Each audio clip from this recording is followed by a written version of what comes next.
Italy's decision to bankroll a massive programme of public spending, just hours after Europe's leaders approved the EU's £677 billion €750 billion coronavirus rescue package, is a grave threat to solidarity which will alienate the countries in the north who are being expected to foot the bill, a former MEP has warned.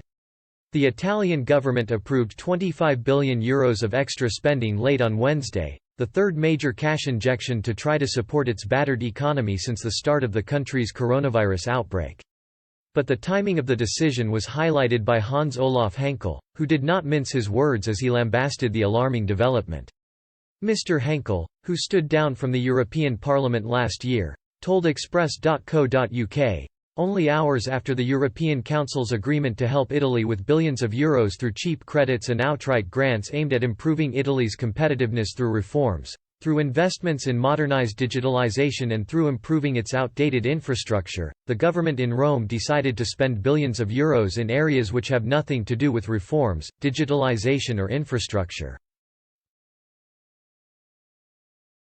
He explained, rather the Italian government decided to allow their citizens to pay taxes at later than official dates and finance social programs such as alleviating the effects of layoffs.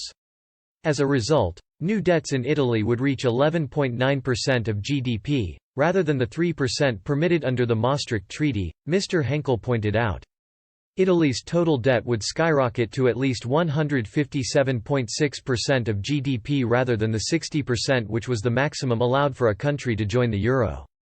Mr. Henkel said, while it is quite understandable that governments exceed such targets in extraordinary circumstances such as in the current coronavirus crisis, Italy's recent behavior is alarming. In a veiled warning to Rome, and Italian leader Giuseppe Conte, he added, although taxpayers in Austria, Denmark, Finland, Germany, Sweden and the Netherlands have mostly a much lower average wealth per capita than those in Italy, they demonstrated solidarity with Italy nonetheless.